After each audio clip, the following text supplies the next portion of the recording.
धोखा देने वाली बेटी।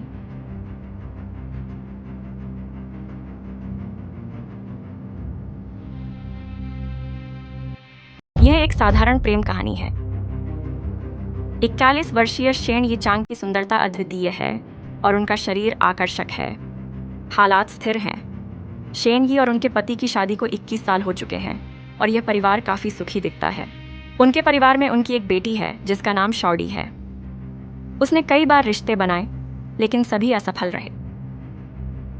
पिछले साल अक्टूबर में शॉडी ने 24 वर्षीय शियाओजे से मुलाकात की। शियाओजे की शालीनता और साहसी व्यक्तित्व ने शॉडी को गहराई से प्रभावित किया। दोनों ने प्यार करना शुरू कर दिया और 4 महीने तक साथ रहे। शॉडी ने शियाओजे को घर ले जाकर परिवार से मिलाने का फैसला किया। शेन यी और उनके पति ने बेटी की कॉल मिलने के बाद तैयारी शुरू कर दी। उन्होंने भविष्य की बहू का स्वागत करने के लिए स्वादिष्ट भोजन तैयार किया। शियाओजे ने घर पर पहुंचते ही भविष्य की सास और बेटी से मुलाकात की। उसने तुरंत तारीफ की। आंटी, आप सचमुच खूबसूरत हैं। शॉडी ने आपकी विशेषताओं को विरासत में लिया है। शेन यी ने शियाओजे की शालीनता और अच्छे स्वभाव को देखा और वह काफी प्रभावित हुई। भविष्य की बहू को लेकर वह संतुष्ट थी। इसके बाद शेन यी ने शियाओजे का एक बार परीक्षण किया। उन्होंने महसूस किया कि बेटी ने सही चुनाव किया है, लेकिन उनकी कल्पना से परे कुछ था। बेटी शॉडी ने मन नहीं बदला, लेकिन उसने कोई प्रतिबद्धता नहीं दिखाई। कुछ समय बाद उसने 2 और बॉयफ्रेंड बना लिए और एक 4 कोणीय रिश्ते में उलझ गई। शियाओजे ने इस घटना को देखा और गुस्से में उन्हें खोजने घर पहुंच गया।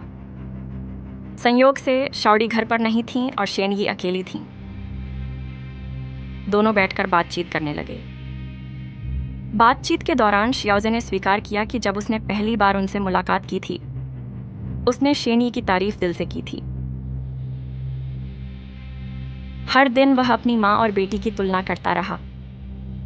उसने महसूस किया कि शेन यी ही उसकी सच्ची पसंद है। शियाओजे के इस खुलासे ने शेन यी को चौंका दिया। शियाओजे वास्तव में शेन यी के पति से बेहतर था। वह 21 साल से शादीशुदा थी, लेकिन उनके पति केवल पैसे कमाने में व्यस्त रहते थे। उन्हें प्यार और रिश्तों की अहमियत बिल्कुल समझ में नहीं आती थी। शेन यी ने शियाओजे और अपने पति की तुलना की। उन्हें एहसास हुआ कि वह जो चाहती थीं, वह सब कुछ शियाओजे में मौजूद था। उनका सपना देखने वाला प्यार उनको था नहीं, लेकिन अफसोस, वह उनकी बेटी का बॉयफ्रेंड। अगर वे साथ रहते तो यह निश्चित रूप से एक घोटाला बन जाता। यह उनकी बेटी को आहत करता, लेकिन वह खुद को रोक नहीं सकती। उस रात उन्होंने बेटी से बात करने का बहाना बनाया। शियाओजे ने अपनी भावनाओं को शॉडी के सामने व्यक्त किया। शॉडी के चेहरे पर हैरानी और अस्वीकृति दिखी, लेकिन उन्होंने अपनी माँ को बताया कि शियाओजे एक अच्छा लड़का है। हालांकि शियाओजे थोड़ा शांत स्वभाव का था और उसमें हास्य की कमी थी। वह शॉडी के लिए उपयुक्त नहीं था। शियाओजे को उनकी माँ चाहिए थी। वह माँ और छोटे भाई की बात थी। वह हस्तक्षेप नहीं करेगा। शेन यी ने देखा कि उसकी बेटी विरोध नहीं कर रही है, इसलिए उसने छोटे भाई के साथ रहने का फैसला किया। उस समय से दोनों अक्सर चुपके से मिलने जाते थे। 2 महीने बाद शेन यी और छोटे भाई एक दूसरे के बिना नहीं रह सकते थे। शेन यी नहीं चाहती थी कि छोटे भाई को निराश करे, इसलिए उसने भावनात्मक मतभेदों का हवाला देकर अपने पति से तलाक ले लिया और बिना कुछ लिए घर से चली गई। तलाक के बाद छोटे भाई भी शेन यी को निराश नहीं करना चाहता था, इसलिए वह शेन यी को अपने घर ले गया और अपने माता पिता से मिलाया। छोटा भाई घर का इकलौता लड़का था और वह भी अच्छा दिखता था, इसलिए एक युवा सुंदर लड़की से शादी करना कोई समस्या नहीं होनी चाहिए थी। लेकिन उसने एक ऐसी महिला को घर लाया जो उससे 17 साल बड़ी थी और तलाकशुदा थी। छोटे भाई के माता पिता स्वाभाविक रूप से सहमत नहीं थे और छोटे भाई ने एक आवेग में शेन यी को लेकर घर छोड़ दिया।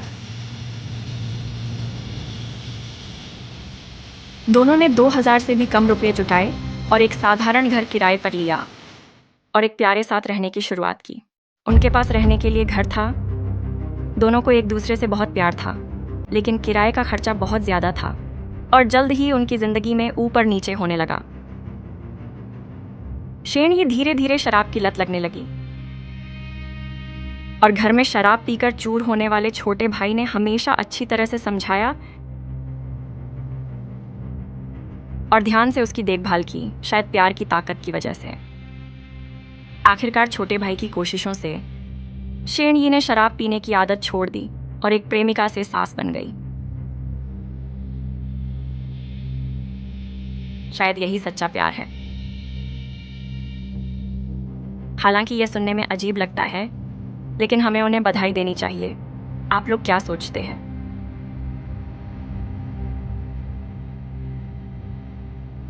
वीडियो पसंद आया तो लाइक, कमेंट और सब्सक्राइब करना ना भूलें। धन्यवाद।